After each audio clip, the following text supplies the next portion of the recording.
Un agneau qui avait été immolé, sacrifié, et il est écrit que la mort est passée par-dessus, et que ce jour-là, Israël a été délivré.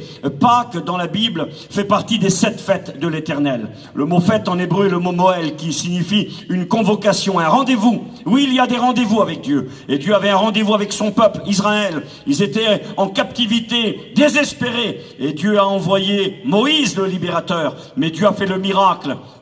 Et quand l'agneau a été offert, et cet agneau était une prophétie qui allait s'accomplir dans la personne de Jésus-Christ de Nazareth, le Fils de Dieu, celui que Jean le Baptiste a présenté comme l'agneau de Dieu qui ôte le péché du monde. Eh bien, Jésus est mort le jour de Pâques. Il a été sacrifié, son sang a coulé. On n'a pas mis son sang sur les linteaux des portes, les morceaux de bois qui entouraient les portes. On l'a mis sur un morceau de bois qui s'appelait la croix. Et sur la croix, le sang de Jésus, l'agneau de Dieu, a coulé. Le sang qui purifie de tout péché. Le sang qui a coulé pour nous racheter de notre vaine manière de vivre. Nous n'étions pas esclaves en Égypte d'un tyran qui était Pharaon. Nous étions esclaves dans le monde de notre péché d'un tyran qui s'appelle le diable. Le diable avait fait de nous des esclaves, des captifs, des prisonniers. Mais Jésus est mort sur la croix pour nous racheter de notre vaine manière de vivre, dira l'apôtre Pierre, au chapitre 1er, verset 17. Christ est venu comme un agneau sans défaut et il s'est donné afin de nous racheter de cette vaine manière de vivre qu'on avait hérité de nos parents. Nous étions dans un processus esclave de père en fils, de notre péché, de l'alcool, de la drogue. Mais Jésus, l'agneau de Dieu, a été immolé. Et c'est pourquoi Paul pourra dire Christ notre Pâques a été immolé. Et donc vous avez cette fête. Et je vais peut-être quand même vous en parler. Je lirai pas mes notes, ça sera pas une note biblique, c'est pas grave. Je vais vous faire un petit survol.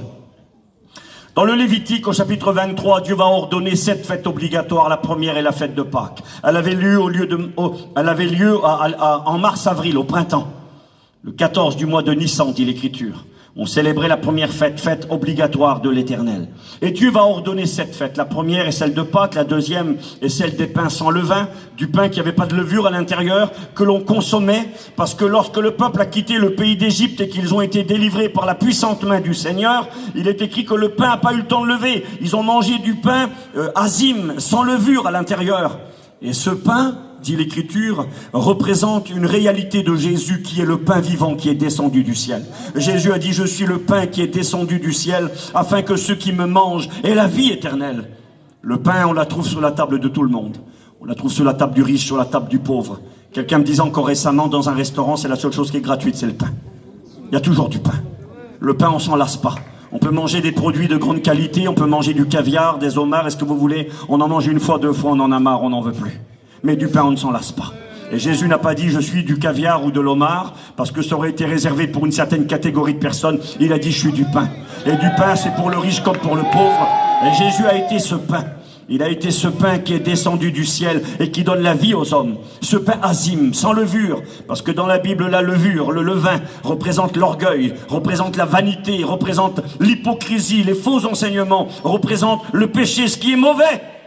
Il fallait qu'un homme se lève. Un pain sans levain, ça n'existe pas. La Bible déclare qu'il n'y a pas un juste, pas même un seul, que tous sont pécheurs et privés de la gloire de Dieu, excepté la personne de Jésus de Nazareth. Il a été ce pain sans levain. Aucune hypocrisie en lui, aucune tricherie, aucun orgueil, aucune méchanceté. Il est dit de Jésus qu'il était sans péché et qu'il était celui dans la bouche duquel ne se trouvait aucune fraude en lui. Il est le saint, le pur, le parfait, l'innocent. Judas qui le trahira dira « J'ai livré le sang innocent ». Et la deuxième fête était celle-ci. On offrait donc une fête en l'honneur de l'Éternel, du pain sans levain, et on s'en nourrissait. Et c'est durant ces jours-là que Jésus a été mis dans la tombe. Jésus est mort le jour de Pâques. On offrait les sacrifices à 9h le matin. Jésus a été mis sur la croix à 9h le matin. On arrêtait les sacrifices à 3h de l'après-midi. À 3h de l'après-midi, Jésus a poussé un grand cri sur la croix. Et il a dit, tout est accompli. Entre tes mains, Père, je remets mon esprit. Et Jésus est mort à 3h de l'après-midi sur la croix. Quand on offrait le dernier agneau en sacrifice dans le temple à Jérusalem, Jésus, l'agneau de Dieu, expirait, renvoyait son souffle. Tout à l'heure, j'expliquais à des frères dans l'auto qui sont venus me chercher. Je leur ai dit, Jésus n'est pas mort comme aucun être humain. Jésus a autorisé à la mort de le toucher. La mort n'avait pas le droit de toucher Jésus. Il est écrit que le salaire du péché, c'est la mort. Si la mort a un droit sur vous et moi, si elle peut nous toucher, si elle peut toucher l'enfant au berceau et le vieillard dans son lit, c'est parce que le péché nous a contaminés. Mais la mort n'avait pas le droit de toucher Jésus. Et il est écrit ceci, que quand Jésus est mort, il est écrit, il renvoya son esprit. Il expulsa, il a ordonné à la vie de le quitter. Et quand il est mort, eh bien le monde a été touché. J'expliquais ça aux frères tout à l'heure, ils m'ont posé la question, Steve, comment ça se fait que des morts sont revenus à la vie quand Jésus est mort? Ces morts sont revenus à la vie parce que quand Jésus a expiré, a rendu son dernier souffle et qu'il a crié tout est accompli, le royaume des morts a été touché. La mort a été obligée de lâcher prise. Le Fils de Dieu donnait sa vie, lui le prince de la vie. Le soleil dans le ciel est réapparu. Pendant que Jésus était sur la terre, sur la croix, élevé entre ciel et terre, entre midi et 3 heures de l'après-midi, c'était les ténèbres sur la terre. À midi, à l'heure où le soleil brille à son zénith dans le ciel, les ténèbres sont apparues. Et pendant 3 heures de temps, Jésus était maudit pour vous et moi. Il prenait ta culpabilité, la mienne. Il prenait mon péché, ton péché. Et Jésus, le pain de Dieu, le pain sans péché, le pain sans levure, a pris mon péché, ton péché. Et sur le bois de la croix, il était maudit. Et jusqu'à 3 heures, c'était les ténèbres sur la terre. Mais quand à 3 heures de l'après-midi, il crie, tout est accompli, entre tes mains, Père, je remets mon esprit. Il renvoie son esprit. Le soleil réapparaît. Le soleil réapparaît, la mort est touchée, le voile du temple se déchire, le monde religieux est touché, le monde romain est touché. Le soldat romain qu'elle a, le centenier, il voit la scène, il n'a jamais vu ça. La terre tremble, les rochers se fendent, le voile du temple est déchiré, la création est touchée, le soleil réapparaît, les morts ressuscitent. Le centenier romain, le soldat romain dira, assurément, il en avait vu des morts, des centaines et des milliers, mais il n'a jamais vu quelqu'un mourir comme Jésus. Et il a dit, assurément, cet homme était le Fils de Dieu. Jésus est mort le jour de Pâques. Il a été mis au tombeau pendant la fête des pains sans levain. Et la mort a voulu garder Jésus, a voulu le retenir. Mais il est écrit que le 3e jour, c'était la 3e fête de l'Éternel. C'était la fête des prémices, les premiers fruits de la terre. On montait au nord d'Israël, en Galilée, à côté de Nazareth. C'est là que poussent les premiers fruits de la terre. On montait là-bas à Nazareth, en Galilée, au nord d'Israël, à 150 km, et on allait dans les champs récupérer la petite gerbe d'orge. C'était pas du blé. La différence entre l'orge et le blé. Le blé, ça donne une farine nourrissante, une belle farine toute blanche. L'orge, c'est le pain des pauvres. Ça donne une farine noire, grisâtre.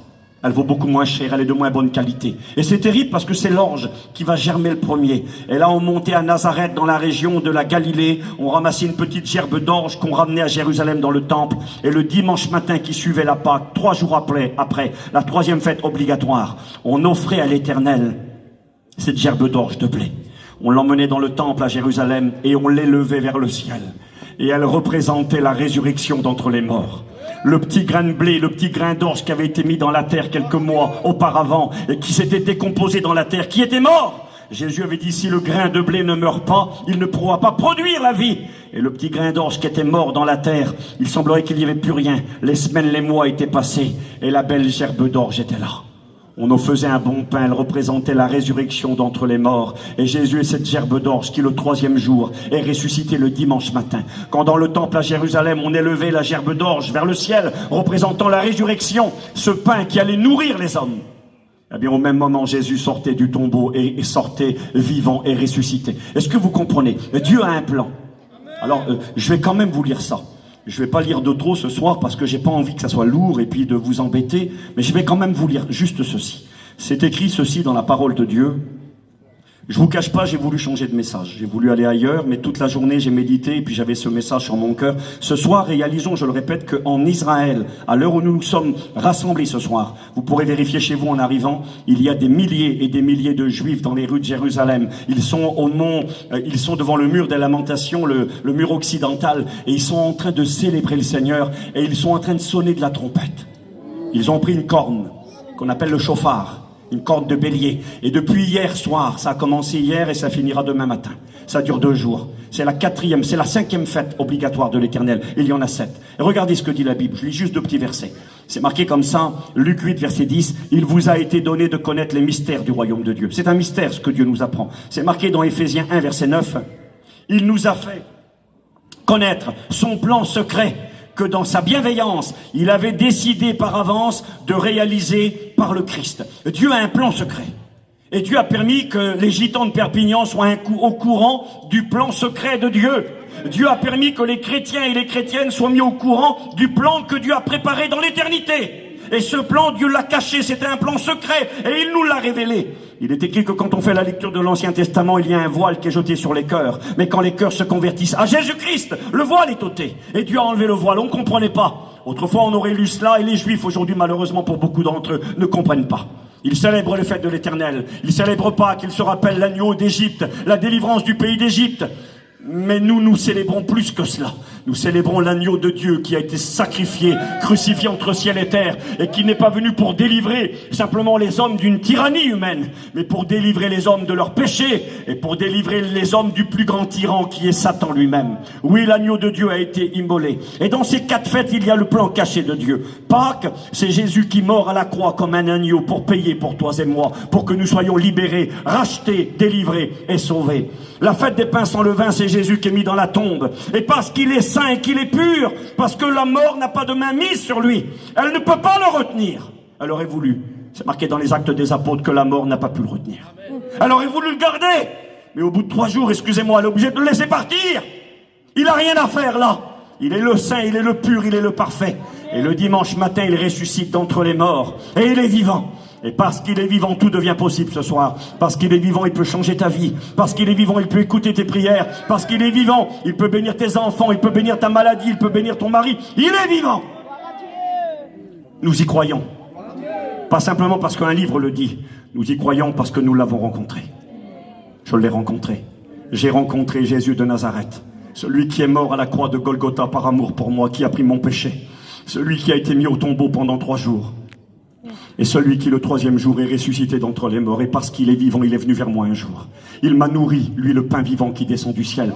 Il a rassasié mon âme et il a mis la vie en moi, comme il l'a fait dans le cœur de chacun de ceux et celles qui l'ont rencontré et accepté ce soir. Je vais essayer de faire le plus vite possible. Et puis, la 4e fête, parce que la 3e c'était celle de la résurrection, la 4e, il fallait attendre quelques jours. Elle s'appelle Pentecôte. Tout le monde a écouté parler de Pentecôte, la fête de Pentecôte. Pentecôte est célèbre aujourd'hui par rapport à la naissance de l'Église dans les Actes des Apôtres, chapitre 2. L'Église va naître le jour de Pentecôte. Pentecôte, c'est un mot grec qui signifie 50. C'est bizarre. En hébreu, ça se dit Shavuot, 50. Pourquoi 50? Parce que Dieu dira dans Lévitique 23, dans les fêtes obligatoires où il y a le plan caché de Dieu, Dieu nous a révélé que ces fêtes, qui étaient des fêtes solennelles, obligatoires, le mot fête en hébreu, c'est le mot Moël, qui signifie le rendez-vous, un rendez-vous avec Dieu. Et les Juifs du monde entier, pour ces fêtes, montent à Jérusalem, en Israël. Jésus, quand il était sur terre, ses parents montaient à toutes ces fêtes. C'est écrit dans la parole de Dieu, dans Luc, au chapitre 2. Les parents du Seigneur montaient chaque année à Jérusalem pour célébrer les fêtes de l'Éternel. L'apôtre Paul, à un moment donné, je regardais encore, se trouvait à 2200 kilomètres de Jérusalem, et il dira, il faut que je monte à Jérusalem, je dois célébrer les fêtes de l'Éternel. C'était des conventions. J'ai eu la grâce d'aller à la convention, là, il y a quelques jours en arrière, et puis à d'autres grandes conventions, il y avait des milliers de participants, des milliers de caravanes, des milliers de personnes, un grand chapiteau, et puis même si ça nous coûte, même si c'est loin, eh bien on essaie de faire un effort pour aller dans les conventions, parce que on est ensemble, et puis c'est ensemble que Dieu envoie sa bénédiction. Et là, le peuple était réuni, et je fais vite. Et puis donc on arrive donc à la 4e fête, celle de Pentecôte, 50 jours, pourquoi? Parce qu'elle est célébrée 50 jours après la fête des prémices. La petite gerbe d'orge qu'on amenait devant Dieu. Je vous donne juste cette petite pensée. Pourquoi Dieu n'a pas permis dans sa grandeur que ce soit le blé qui mûrisse avant l'orge? Pourquoi que c'est la petite gerbe d'orge qui va mûrir en premier et puis qu'il faudra attendre 50 jours pour ramasser le blé? Pourquoi pas l'inverse? C'est bizarre parce que l'orge représente le Seigneur Jésus. Moi j'aurais plutôt représenté Jésus comme du blé que comme de l'orge. L'orge c'est ce qui a moins de valeur. C'est pour les pauvres. Le blé c'est autre chose. Moi, j'aurais fait l'inverse. Mais moi, je suis pas Dieu, c'est Dieu qui a raison. Vous savez pourquoi Dieu a fait ça? Pourquoi Jésus il comparait la petite gerbe d'orge qu'on allait chercher là-bas à Nazareth, en Galilée, et qu'on amenait au temple à Jérusalem, et qui représente la résurrection d'entre les morts? Parce que l'orge, dans la Bible, c'est le pain des pauvres.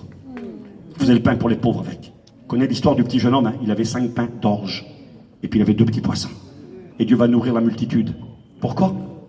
Ben parce que c'est écrit dans la parole, c'est Paul qui le dira. Parlant de Jésus, Jésus n'est pas pauvre, il est riche, il est très riche. Il est Dieu, il est fils de Dieu, il est dans la gloire, il est dans le ciel. Mais il est écrit ceci. Jésus n'a pas regardé comme une proie arracher son égalité avec Dieu. Mais il s'est dépouillé lui-même. Et de riche qu'il était, il est écrit, il s'est fait pauvre pour que nous soyons enrichis. Et Jésus a voulu devenir de l'orge. Il a choisi ses parents, le Seigneur. Nous, on n'a pas choisi nos parents, lui, il les a choisis. Il aurait pu choisir des parents riches, des parents importants, avec une grande maison. Il aurait pu les choisir, il était libre. Il a choisi Joseph et Marie, des petits malheureux, qui vivaient à Nazareth, ils n'avaient rien. Ils n'avaient même pas de quoi le loger. Quand il est né, ils n'ont pas été capables de payer un hôtel. Ils ont été obligés de le mettre dans un mangeoire, même pas un petit berceau pour lui. Et Jésus a choisi ses parents. Il a choisi des petites gens. Des gens pas importants aux yeux des hommes, mais importants aux yeux de Dieu. Ce qui compte, ce n'est pas comment les gens nous voient. Ce qui compte, c'est pas qu'on vive dans une grande villa et qu'on en ait plein les poches. C'est pas ce qui impressionne Dieu. Dieu, ce qu'il regarde, c'est nos cœurs. Alors on peut être riche et avoir un cœur pour Dieu, mais on peut être tout petit, les gens ne nous regardent pas, les gens nous méprisent. La petite Marie de Nazareth, personne ne la regardait. Joseph, personne ne faisait cas de lui. Quand ils vont arriver là-bas à Bethléem, il est écrit qu'il n'y avait pas de place pour eux. Ils étaient sans valeur et sans importance. Quand ils sont montés à Jérusalem pour présenter le Seigneur, quand Jésus avait plus de 40 jours, 41 jours, eh bien il est écrit qu'ils ont offert à l'Éternel 2 petits pigeons. C'était marqué dans la loi du Seigneur. Tu offriras pour un garçon premier-né, le 41e jour, un agneau à l'Éternel. Mais si c'est des gens qui n'ont pas d'argent, des pauvres, ils offriront 2 petits pigeons, 2 petites colombes. Joseph et Marie étaient des petites gens, des pauvres, ils n'avaient rien. Jésus a été le pauvre parmi les pauvres. Il est né, il n'avait même pas un petit berceau. Puis quand il a exercé son ministère, il dira, les renards ont des tanières et puis les oiseaux du ciel ont des nids, mais moi j'ai même pas un endroit où reposer ma tête. J'ai rien, dira Jésus. Il a prêché dans la barque d'un autre. Il a tout fait avec les autres, il n'avait rien. Il fallait qu'on l'assiste. Et même quand il est mort, il n'avait pas de quoi se payer une tombe. Un jour, un homme qui était contre l'évangile et qui se moquait des serviteurs de Dieu a dit à un chrétien, mais votre Jésus, il était vraiment pauvre, c'était vraiment un homme de rien, il avait même pas de quoi se payer une tombe. Et puis le chrétien était un peu embêté, puis il a réfléchi, le Saint-Esprit l'a éclairé, il a répondu ceci. Il dit, c'est vrai, t'as raison. Il dit, Jésus n'avait pas de quoi se payer une tombe. Mais tu sais, il n'a pas voulu faire des frais inutiles, il savait qu'il n'y resterait que 3 jours. Il savait qu'il n'y resterait que 3 jours. Il n'y restait que 3 jours. Mais il n'avait rien. Et il s'est fait pauvre pour qui? Il s'est fait pauvre pour toi. Il s'est abaissé au plus bas niveau, le pauvre parmi les pauvres, pour que moi, Steve, je sois enrichi, que je devienne enfant de Dieu, que je sois anobli, que je sois racheté, que je sois délivré. C'est ce qu'il a accompli. Donc, il y a tout ce beau programme. Alors, c'est pas grave, on va faire comme ça. Et puis donc, la 5e fête, Pentecôte, c'est la fête de la moisson du bon blé, cette fois-ci. On attendait 50 jours et là, on ramenait le bon blé blanc. C'est ce qu'il a fait de vous et moi. Il a fait de nous du blé. C'était pas du blé avant. Avant, on valait rien du tout. On était des enfants de colère destinés à la colère. On produisait des épines et des ronces. Mais il a changé notre nature. Il a fait de nous du blé.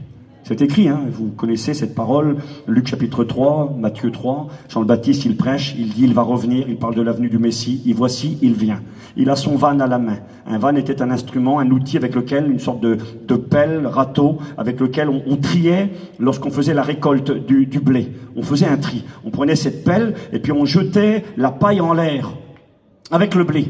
Et comme la paille est plus légère que le blé, la paille partait d'un côté avec le vent, et puis le blé tombait au pied de celui qui faisait le tri. Et Jésus dit, et Jean le Baptiste disait, parlant de Jésus, il a son van à la main, il nettoiera son aire, l'aire de battage, là où on triait la paille et le blé. Et il est écrit ceci, il nettoiera son aire, il mettra le blé dans un grenier et il jettera la paille dans un feu qui ne s'éteint point. Et le blé dans le grenier, c'est l'église de Jésus-Christ. C'est vous et moi. Et il y a 2000 ans, donc, le jour de Pentecôte, Jésus a accompli la 4e fête obligatoire, la fête de Pentecôte. À Pentecôte, si vous voulez, dans l'Ancien Testament, c'est le moment où Dieu a donné les 10 commandements à Moïse sur le mont Sinaï. Dieu a donné les 10 commandements, c'était Pentecôte, Shavuot, 50 jours après la sortie du pays d'Égypte. Et quand ils reçoivent les commandements de Dieu, le peuple est dans la joie, mais la joie va pas durer longtemps. Il est écrit que quand Moïse descendra de la montagne, le peuple s'était corrompu. Et le jour où la Torah, les commandements ont été donnés au peuple d'Israël, eh bien il a fallu que Dieu intervienne avec beaucoup de sévérité. Et il est écrit qu'il y a eu en Israël 3000 morts. Quand la loi a été donnée le jour de Pentecôte dans l'Ancien Testament, il y a eu 3000 morts. Mais quand la grâce est venue par Jésus-Christ dans le Nouveau Testament, le jour de la Pentecôte, il y a eu 3000 conversions. C'est mieux. 3000 personnes se sont données, Pierre a prêché l'évangile, c'était le jour de la Pentecôte. Pentecôte, c'est la moisson, c'est la récolte du blé. Et puis là, à Pentecôte, Jésus a commencé à récolter du blé. L'apôtre Pierre et puis ses copains qui étaient là, Marie, la mère du Seigneur, était là, les frères et sœurs de Jésus étaient là également, et il est écrit qu'ils ont tous été baptisés dans le Saint-Esprit. L'église était née dans une petite chambre à Jérusalem, et puis l'évangile s'est propagé à grande vitesse, 3000 conversions, et puis là, Pentecôte, c'est Jésus qui bâtit son église. Jésus a dit, Matthieu 16, verset 18, je bâtirai mon église et les portes du séjour des morts ne prévaudront pas contre elle. Donc on voit qu'il y a un programme que Dieu a accompli. Pâques, Jésus meurt. Faites des pains sans levain, Jésus est mis dans la tombe. Lui, le pain de Dieu qui est pur et saint. Faites des prémices, les premiers fruits de la terre, Jésus ressuscite. Pentecôte, Jésus bâtit son église et ramasse la moisson. Est-ce que vous comprenez? C'est pas trop compliqué? Vous êtes avec moi, c'est bon? D'accord, j'essaye d'être le plus simple possible. Vous savez, je viens pas ici, moi, pour m'amuser, vous l'avez compris. Je n'essaie pas de briller, j'ai rien à prouver à personne. Je suis père de famille, je suis grand-père aujourd'hui, j'ai des enfants, des petits-enfants, je m'amuse pas. Je viens pas faire mon intéressant ici. Je suis pas payé, je viens pas jouer, je viens vous apporter la parole de Dieu. Amen. Avec beaucoup de sérieux et de tout mon cœur. Parce que je sais que la parole, elle est vivante, elle est efficace. Et parce que je sais que la parole, elle donne la vie. Et la 5e fête, je vous l'ai dit, elle est célébrée aujourd'hui. Il y en a 7 des fêtes. La 5e, c'est la fête des trompettes. La fête du chauffard, c'est aujourd'hui. Ça a commencé hier, ça dure 2 jours. Ça finira demain, en Israël. La fête qui suit juste après, la 6e, c'est la fête du Yom Kippour. Un mot compliqué, Yom, ça veut dire le jour, et Kippour, ça veut dire l'expiation, le pardon. C'est la fête du grand pardon. Elle sera célébrée dans 9 jours maintenant. Et ensuite, quelques jours plus tard, il y a la fête des tabernacles. La fête des tabernacles, c'est une fête où tous les Juifs quittent leur maison, que ce soit le roi ou le malheureux, que ce soit un palais ou une simple maison. Chacun quitte sa demeure et va vivre sous des toiles de tente. Parce qu'ils se rappellent qu'ils avaient été, qu'ils ont erré pendant 40 ans dans le désert et qu'ils ont vécu sous des toiles de tente. Et ça s'appelle la fête des tabernacles. Et donc, il y a ces 7 fêtes obligatoires. Je peux vous dire, la 6e, c'est la fête du grand pardon. C'est la fête où Jésus reviendra un jour sur cette terre pour régner. C'est la fête où tout Israël sera sauvé. Où le monde entier comprendra que Jésus est le Christ, où le monde entier verra le Seigneur paraître dans le ciel. Et le monde entier sera obligé de fléchir les genoux devant lui. Le Christ un jour viendra régner sur cette terre. Je ne suis pas témoin de Jéhovah, j'ai rien contre Jésus, les aime et veut les sauver. Mais la terre ne demeurera pas éternellement, nous connaissons la Bible.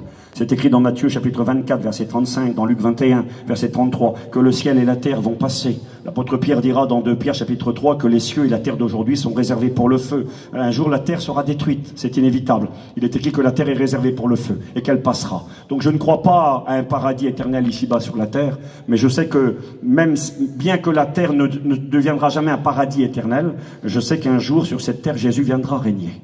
Il régnera pendant 1000 ans. Apocalypse 20, c'est marqué 6 fois. Jésus régnera sur cette terre. Zacharie chapitre 14. Jésus posera un jour ses pieds sur la montagne des Oliviers, qui est à Jérusalem. C'est écrit dans les Actes au chapitre 1er, que quand Jésus est monté au ciel, le jour de l'ascension, il était avec les disciples sur la montagne des Oliviers. Et Jésus est monté et tout d'un coup il a disparu. Une nuée a dérobé le Christ. C'était pas un nuage, c'était la gloire de Dieu, la Shekinah, sous les traits d'un nuage. Jésus est parti dans la gloire de Dieu, dans le ciel de Dieu. Et les disciples regardaient vers le ciel. Et des anges ont dit aux disciples, pourquoi regardez-vous vers le ciel?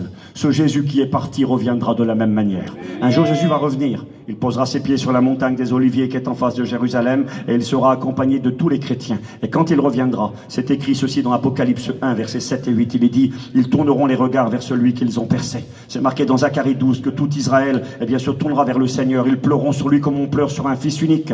Romains 11, à ce moment-là, les Juifs vivant sur la terre, en Israël, à Jérusalem, se convertiront tous à Jésus-Christ.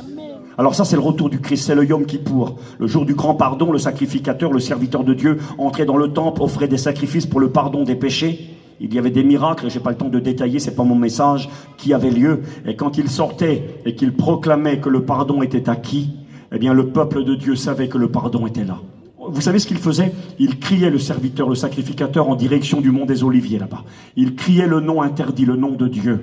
Il prononçait le nom de Dieu 10 fois dans cette journée-là. On n'a pas le droit de prononcer le nom de Dieu. De toute façon, on ne sait même pas comment qu'il se prononce. Les sacrificateurs le savaient. Et ce jour-là, il prononçait le nom de l'Éternel en direction de la montagne des Oliviers. Et quand le pardon était acquis, je vous donne quand même un miracle. Comment on savait que le pardon était acquis? Et il y avait une pratique qui se faisait à l'époque. On prenait un morceau de fil rouge, couleur rouge cramoisi, couleur du sang.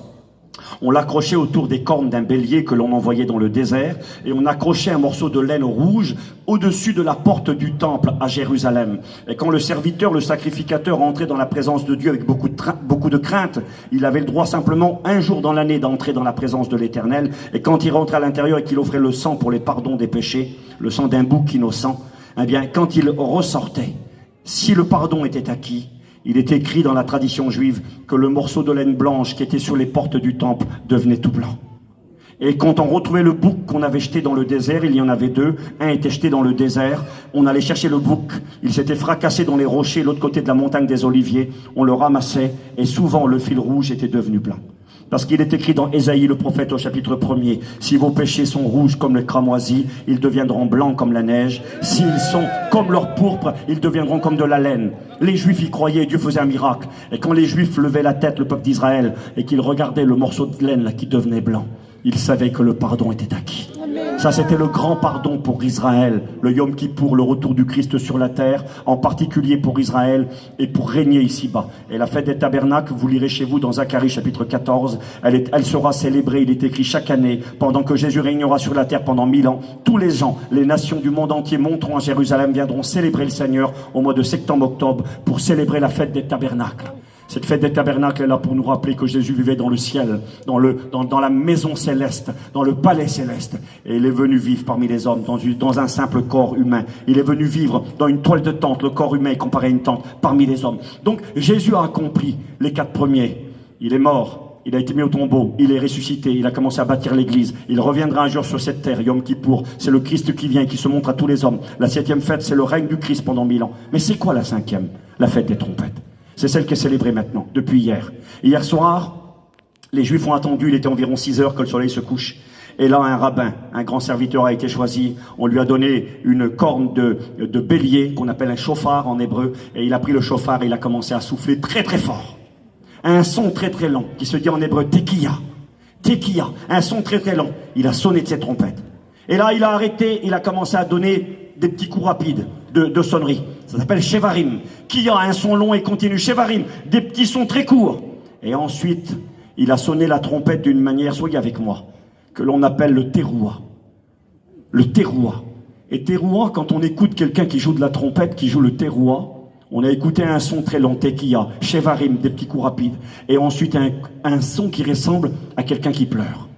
Quand tu écoutes cette trompette retentir, là, on dirait quelqu'un qui gémit, qui hurle, qui pleure. D'ailleurs, le mot teroua, c'est ce qu'il signifie. Dans nos Bibles, généralement, c'est traduit vous célébrerez une fête en l'honneur de l'Éternel, une sainte convocation, il sera interdit de travailler, elle sera célébrée au son de la trompette, du chauffard, de la corne de bélier. Il y avait des trompettes d'argent, des trompettes métalliques, mais cette trompette était faite avec une corne de bélier. Et puis il est écrit, ce sera la fête des trompettes, mais c'est pas le vrai mot, c'est pas le mot chauffard qui est marqué dans nos Bibles, c'est le mot teroua. Ça sera la fête du teroua. Et teroua, c'est pas une trompette. Teroua, c'est une façon de jouer de la trompette. C'est un son qui ressemble, je l'ai dit, à des pleurs, à des larmes, à des sanglots. On dit qu'une mère qui est dans le deuil, qui a perdu son fils, elle fait des terouas. Ça veut dire que c'est fort, le teroua. Quelqu'un qui pleure, on écoute le teroua, ça ressemble à un cri de guerre. Ça ressemble à un cri de bataille. Ça veut dire le sanglot, la souffrance, la mort, les jugements. C'est ce que ça veut dire. Et c'est cette fête qui a commencé hier. Les Juifs appellent les 10 jours qui vont s'écouler devant nous, là, depuis hier jusqu'à dans 9 jours qui viennent. On appelle ça les jours terribles, les 10 jours terribles. Quand la trompette sonne, là, tout le monde s'est préparé. Vous savez comment on célèbre cette fête? Je vais vous l'expliquer de mémoire, je ne lirai pas mes notes, c'est pas grave. Il faut d'abord se préparer corporellement, il faut se laver, il faut être propre. Alors les gens se lavent. Les hommes se préparent, ils rasent leur visage ou ils taillent leur barbe, ils se coupent les cheveux. Il faut être propre. Ensuite, il faut revêtir des vêtements, mais pas n'importe quel vêtement. On ne s'habille pas en jaune, en bleu, en noir, non, on doit s'habiller en blanc, obligatoire pour cette fête-là. On doit être habillé tout en blanc, pantalon blanc, veste blanc, t-shirt blanc, ce que vous voulez, en blanc. Dans la maison, tout doit être blanc. On met des fleurs blanches, on met des rideaux blancs, on met une nappe blanche. Ça doit être blanc partout. Et quand on va à la synagogue, tout est blanc, représentant la sainteté, la pureté, la propreté. Faut que tout soit blanc avant que la trompette retentisse. Faut avoir revêtu le vêtement blanc. Faut que tout soit blanc autour de nous. On doit se laver puis être propre. Et là, le chauffard retentit. Quand il retentit, ceux qui se sont préparés pour ce jour-là, un grand rassemblement a lieu. On se retrouve avec la famille. Pour Israël, aujourd'hui, c'est un peu comme la fête de Noël chez nous. En ce jour-là, on fait un grand repas. On est avec les siens, on est vêtu de blanc, on s'est préparé, on s'est lavé. Et c'est une manière de dire, Seigneur, je me suis préparé pour ce jour. Je t'ai demandé pardon, je me suis sanctifié. Je me suis détourné du mal. La trompette va retentir, je suis prêt quand la trompette retentit. Et quand la trompette retentit, eh bien, le repas commence. Les familles se retrouvent. Les parents qui sont séparés des enfants, des fois qui vivent dans des villes différentes, dans des pays différents, tout le monde se rassemble. Fête familiale, retrouvailles familiales, que c'est beau. Et là, on commence le repas. Vous savez avec quoi? On mange un pain brioché. Un pain ce pain, il s'appelle le kala ou le hala, il s'appelle le pain. C'est un pain que, c'est curieux parce qu'on en mange tout au long de l'année, le jour du Shabbat, le samedi en Israël, du sabbat. Mais ce jour-là, il est un peu particulier. Il est fait d'une forme ronde, ce pain-là. Et généralement, c'est intéressant, on utilise trois morceaux de pain, des cordes de pain, si vous voulez, trois, et on les tresse. On fait une tresse avec les trois, et on fait un seul pain. Les 3 cordes de pain sont tressées pour devenir un seul pain.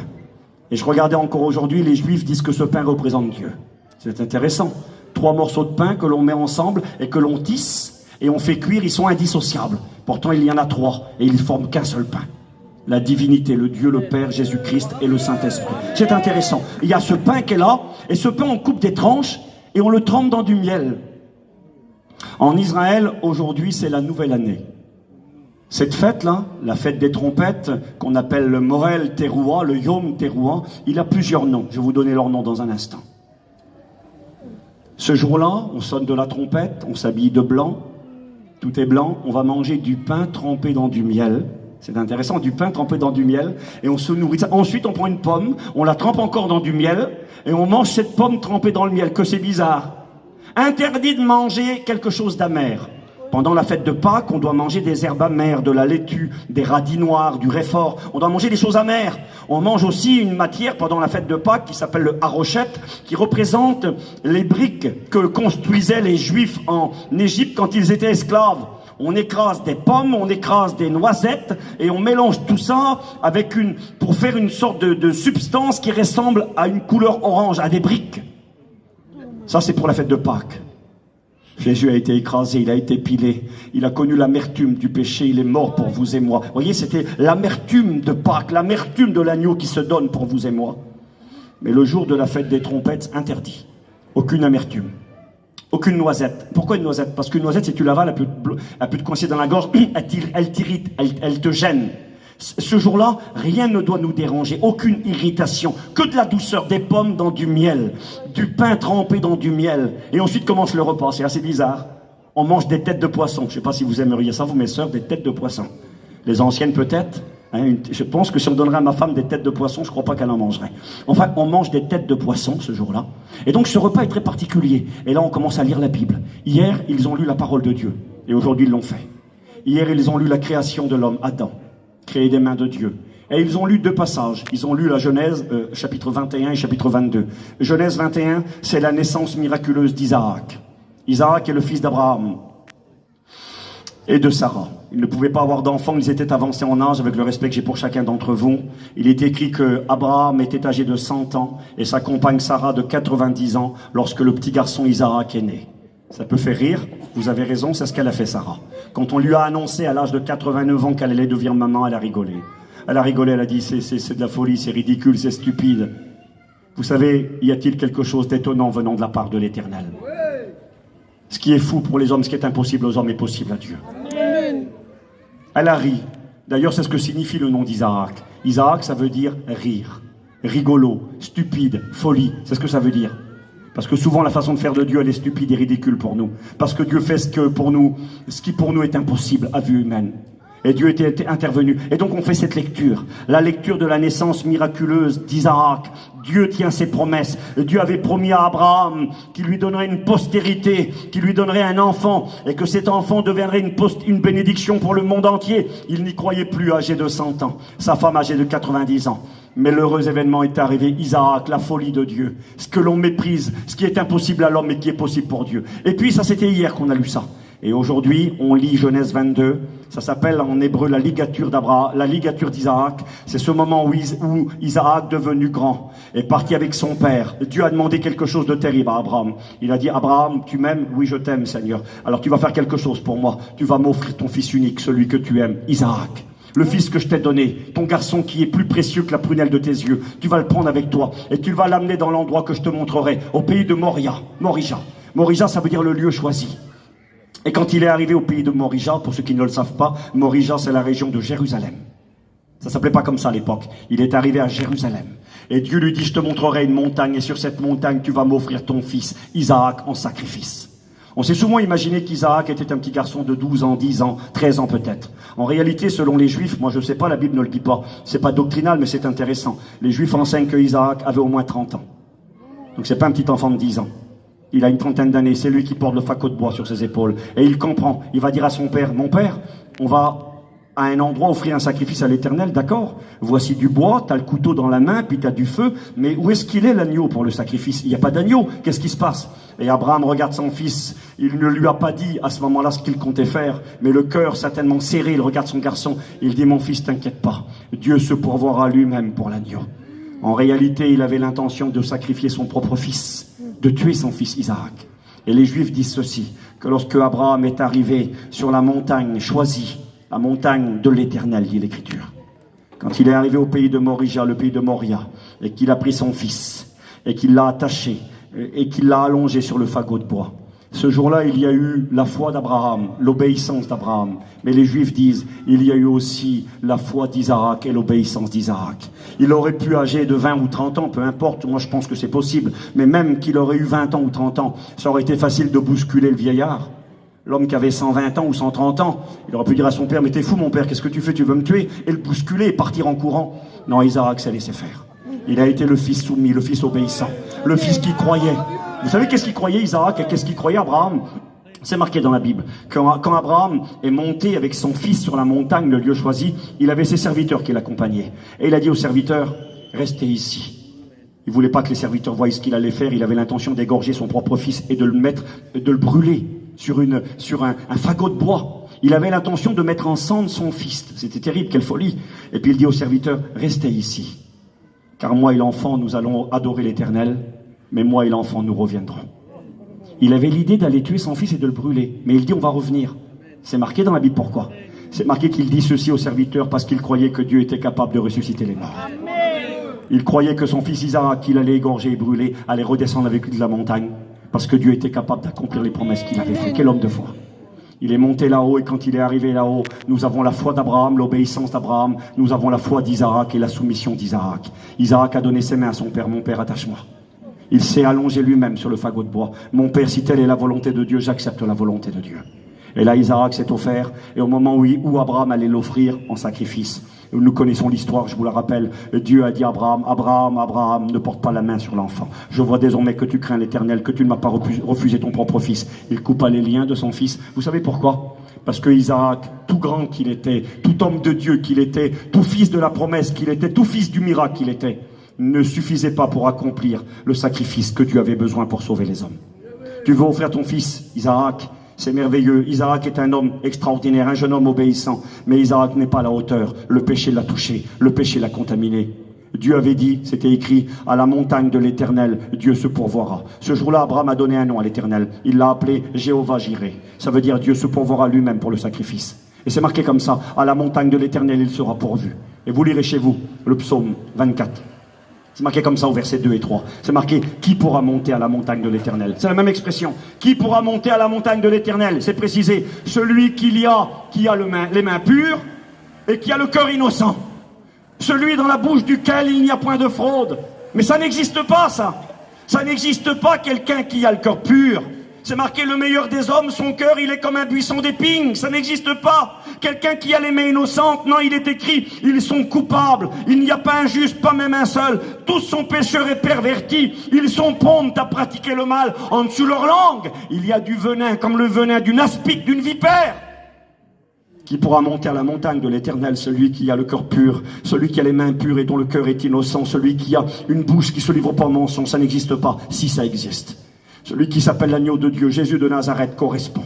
Il est le seul qui pouvait monter à la montagne de l'Éternel. Et quand Dieu a dit non à Abraham parce que Isaac ne faisait pas l'affaire, eh bien celui qui a fait l'affaire, il viendra 2000 ans plus tard et il s'appellera Jésus de Nazareth. Donc les Juifs, là, ils sont en train de lire ces histoires. Pourquoi qu'ils lisent ces histoires? Parce qu'ils savent que c'est les jours terribles, la trompette a retenti hier. Et ils savent que là, il y a une semaine qui va commencer à partir de demain, pendant 7 jours. Ça va être les 7 jours terribles. Ça va être des jours où les Juifs vont jeûner, ils vont prier, ils vont demander pardon à Dieu. Ils se préparent pour Yom Kippour, ils vont se préparer, ils vont se sanctifier, ils vont se mettre à part, ils vont sonder leur cœur. Ils se préparent. Et vous savez, quand ils lisent les histoires là d'Isaac offert en sacrifice, le fils du miracle, celui qui est né miraculeusement, ils disent ça à Dieu. Ils disent, ô Dieu d'Israël, éternel créateur de l'univers, nous savons que nous ne sommes pas dignes. Nous savons que nous ne méritons pas ta grâce, que nous méritons le jugement et la condamnation. Mais souviens-toi d'Isaac, notre père, qui était capable et qui voulait s'offrir. À cause de lui, aie pitié de nous. Et c'est ce que font là les Juifs depuis hier. Ils sont préparés, la trompette a retenti. Ils savent que c'est le jour du jugement. L'année vient de s'achever. Cette fête de Yom Teruah s'appelle aussi Rosh Hashanah. C'est comme ça qu'elle est le plus connue. Rosh, ça veut dire la tête. Hashanah veut dire la nouvelle année. La tête de l'année. Pour eux, l'année est commencée. La bonne année, c'était hier. Et quand les Juifs mangent le morceau de pain trempé dans du miel et la petite pomme trempée dans le miel, ils se regardent les uns les autres et ils se disent Shana Tova. Ça veut dire douce année. Bonne année. Nous, on dit bonne année. Eux disent pas. Ils disent je te souhaite une douce et une heureuse année. La douceur du miel. Je te souhaite. Et tout à l'heure, je vous ai dit les têtes de poisson, pourquoi? Parce que les Juifs se disent, je te souhaite dans cette année qui commence, de ne plus être la queue mais la tête. Parce que Dieu avait dit dans le Deutéronome, si tu observes mes commandements et si tu t'attaches à moi, tu seras la tête et non la queue. C'était une manière de dire, c'est toi qui domineras, c'est toi qui seras en haut, c'est toi qui seras béni, c'est toi qui vas prospérer. Celui qui est en bas, c'est le dernier, c'est celui qui a rien. Tu vas devenir le number one, le numéro 1, tu vas être élevé, tu vas devenir quelqu'un d'important. Dieu va t'élever dans cette année. Et c'est pour ça qu'on fait ce repas. On se dit, l'année vient de s'achever, une nouvelle année va commencer. Mais elle commence avec les jugements, elle commence dans la crainte, elle commence dans la sanctification. Mais c'est quoi cette fête pour nous? Parce que je vous ai dit que les 7 fêtes, c'est le plan caché en Dieu. Et Jésus est mort à Pâques, mis au tombeau, fête des pains sans levain, ressuscité à la fête des prémices. Pentecôte, Jésus bâtit l'église, il engrange le bon blé. Jésus reviendra sur terre pour régner le grand pardon, le Yom Kippour. Il régnera pendant 1000 ans, la fête des tabernacles. Mais c'est quoi cette 5e fête, la fête des trompettes? La fête des trompettes, la 5e fête, c'est pour nous, et pourtant elle est méconnue dans le monde chrétien, pour beaucoup de chrétiens. C'est la fête du retour de Jésus-Christ. Pour l'église. Pas pour Israël, pour l'église. N'est-il pas écrit dans 1 Thessaloniciens chapitre 4 versets 15 à 17? Le Seigneur nous dit, l'apôtre Paul nous dira, mais de la part du Seigneur, il dira, je vous dis de la part du Seigneur, nous ne mourrons pas tous. Mais tous nous serons changés. 1 Corinthiens 15, 51, 52, d'accord? Mais que se passe? Comment ça allons-nous être changés? Il est écrit ceci, à un signal donné, à la voix d'un archange, et au son de la trompette, du chauffard de Dieu, les morts en Christ ressusciteront premièrement. Les chrétiens qui nous ont devancés, nos frères et sœurs que nous aimons, nos amis, qui sont aujourd'hui dans les cimetières. Cimetière, ce n'est pas un endroit où on rentre de manière définitive. Le mot cimetière est un mot grec qui signifie l'endroit où l'on dort. C'est un endroit où on dort. Et un jour, tous ceux qui sont dans la terre se réveilleront. C'est marqué dans Jean 5, verset 28. C'est Jésus qui parle. Jésus dira, l'heure vient et elle est déjà venue, où tous ceux qui sont dans les sépulcres entendront la voix du Fils de Dieu et en sortiront. Ceux qui auront fait le bien sortiront pour la vie éternelle, ceux qui auront fait le mal sortiront pour la honte et la colère éternelle. Il va y avoir une résurrection d'entre les morts. Des morts reviendront à la vie. Quand Jésus reviendra, à un signal donné à la voix d'un archange et au son de la trompette de Dieu, les morts en Christ ressusciteront premièrement. Et nous, les vivants qui serons restés, nous ne devancerons pas ceux qui sont morts dans le Seigneur, mais en même temps, avec eux, nous partirons à la rencontre du Seigneur dans les airs et nous serons toujours avec le Seigneur. Paul dira, consolez-vous les uns les autres par ces paroles. Nous attendons le retour de Jésus-Christ. Est-ce que vous l'attendez? Amen. Vous savez, Dieu a accompli dans la personne du Christ son plan secret. Les 4 premières étapes, il les a accomplies parfaitement. J'ai pas le temps de donner des détails, j'ai fait une étude biblique sur ce sujet, sur Pâques, comment Jésus a accompli dans les différents détails et les différentes fêtes. Eh bien, s'il a accompli les 4 premières, il accomplira aussi la 5e. Il va revenir. C'est terrible parce que depuis hier, on célèbre en Israël la fête qui est là pour nous rappeler à vous et à moi que celui qui doit venir va venir. Que Jésus qui nous l'a promis, Jésus n'est pas un menteur, il s'appelle la vérité. Il a dit je suis la vérité. Et celui qui a dit je suis la vérité, il a dit aussi dans le même chapitre 14 de l'évangile de Jean, je m'en vais vous préparer une place. Et lorsque je m'en serai allé et que je vous aurai préparé une place, alors je reviendrai et je vous prendrai avec moi afin que là où je suis, vous y soyez aussi, que votre cœur ne se trouble pas, que votre cœur ne s'alarme pas. Croyez en Dieu, croyez aussi en moi. Jésus va revenir, alléluia. 319 versets dans le Nouveau Testament, un verset sur 25, nous parle de ce grand sujet, le retour de Jésus-Christ. La fête des trompettes et la fête du retour. Mais c'est intéressant, je vous l'ai dit, comment les Juifs la célèbrent, ils ne comprennent pas. Vous savez, il est écrit que la loi, c'est l'ombre des choses à venir. Hébreux 10, verset 1er. Paul dira aux Corinthiens que quand on fait la lecture de l'Ancien Testament, un voile est jeté sur les cœurs et c'est en Christ qu'il tombe. Ils ne voient pas, mais nous voyons. Pourquoi Dieu a demandé à son peuple de s'habiller en blanc? Pourquoi qu'il leur a demandé et les a conduits à prendre certains aliments, certaines nourritures? Pourquoi? Eh bien parce qu'il y avait une leçon spirituelle pour vous et moi. Je vous la partage rapidement. Que Dieu soit béni et glorifié. Ce jour des trompettes, ce jour qui est appelé aussi donc Rosh Hashanah, la tête de l'année, le nouvel an, parce que l'année vient de s'écouler. Maintenant, une nouvelle année va commencer, un temps nouveau. C'est pour ça d'ailleurs qu'on joue de la trompette comme ça. On fait un son très très lent, tekiya. C'est une manière de rappeler l'année qui s'est écoulée. Une année s'est écoulée, comme ce son très long. Une année. Et puis là, on coupe des coups rapides. Une manière de dire stop, ça y est, l'année est finie, c'est terminé. C'est comme si on appuie sur un bouton, on dit stop, faut tout arrêter. Interdit de travailler, fini. C'est le moment du repos pour ceux qui sont prêts. Et puis c'est le moment de rendre des comptes du travail que l'on aura produit et fourni pour le Seigneur. Stop, on arrête, on fait le bilan, on fait les comptes maintenant. Et on se rend compte qu'après le temps d'arrêt, commencent les sons de trompette qui représentent des larmes, des sanglots et de la souffrance. Combien que c'est étrange. Ce jour-là, il a plusieurs noms. Je vous l'ai dit, Yom Teruah. Le jour des trompettes où on joue les sanglots. Le jour du Rosh Hashanah, la nouvelle année. Il s'appelle aussi le Yom Hadin, qui veut dire le jour du jugement. C'est terrible, hein? Le jour du jugement. Il s'appelle aussi Kissé. Kissé, ça veut dire Dieu est assis sur son trône. Les Juifs du monde entier savent, depuis maintenant bien longtemps, que ce jour, c'est ce qu'eux disent, c'est le jour où Dieu est assis sur son trône et où il juge toute la terre entière. Depuis hier, c'est pour ça qu'ils ont peur et qu'ils appellent ce jour les jours terribles. Parce qu'ils disent que depuis hier, ce jour qui est là pour prophétiser le retour de Jésus-Christ, c'est un jour pour lequel il faut se préparer avant qu'il n'arrive. Avant que la trompette sonne et retentit, parce qu'après c'est fini et c'est trop tard, il faut être prêt. Parce que ce jour-là, Dieu va juger les hommes. C'est écrit dans Acte 17, verset 30. L'apôtre Paul dira, Dieu, sans tenir compte des temps d'ignorance, annonce à tous les hommes et en tout lieu, ici également à Perpignan aujourd'hui en 2023. Dieu annonce à tous les hommes et en tout lieu, et toutes les femmes bien sûr, qu'ils ont à se repentir. Parce que Dieu a fixé un jour où il va juger le monde par celui qu'il a ressuscité d'entre les morts, Jésus-Christ.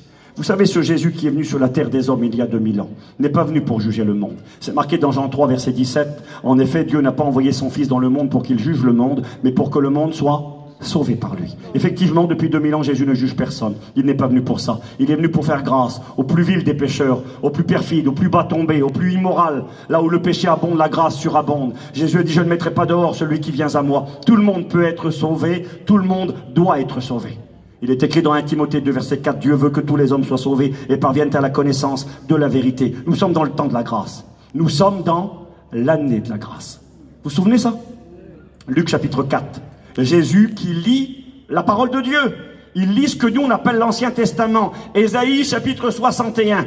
À l'époque, ça n'existe pas, ni les chapitres ni les versets.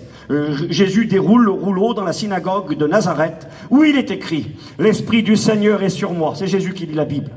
L'Esprit du Seigneur est sur moi, car le Seigneur m'a choisi pour apporter une bonne nouvelle aux pauvres. Il m'a envoyé pour proclamer aux captifs la délivrance. Il m'a envoyé guérir ceux qui avaient le cœur brisé, délivrer les opprimés et publier une année de grâce de la part de l'Éternel.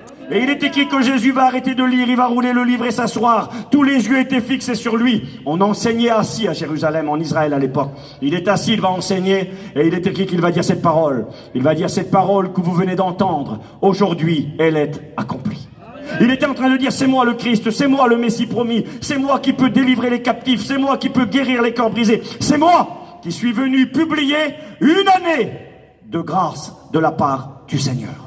Et quand le temps de la grâce sera achevé, quand le temps de l'Église sera terminé, que la trompette de Dieu retentira, le chauffard de l'Éternel, et que l'Église partira dans la gloire, l'année de grâce sera finie.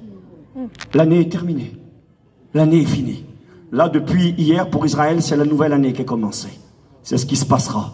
Quand Jésus reviendra et que la trompette retentira, l'année de grâce sera finie. Et celui qui aujourd'hui ne te juge pas, celui aujourd'hui qui veut te pardonner et te faire grâce, qui n'est pas venu pour te condamner, mais te tendre la main et te sauver, quand la trompette retentira, il deviendra un juge dont la colère sera terrible.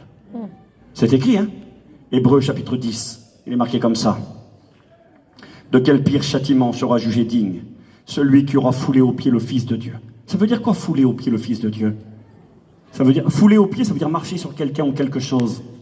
De quel pire châtiment sera jugé digne celui qui aura marché sur le Christ? Il y en a qui marchent sur le Christ.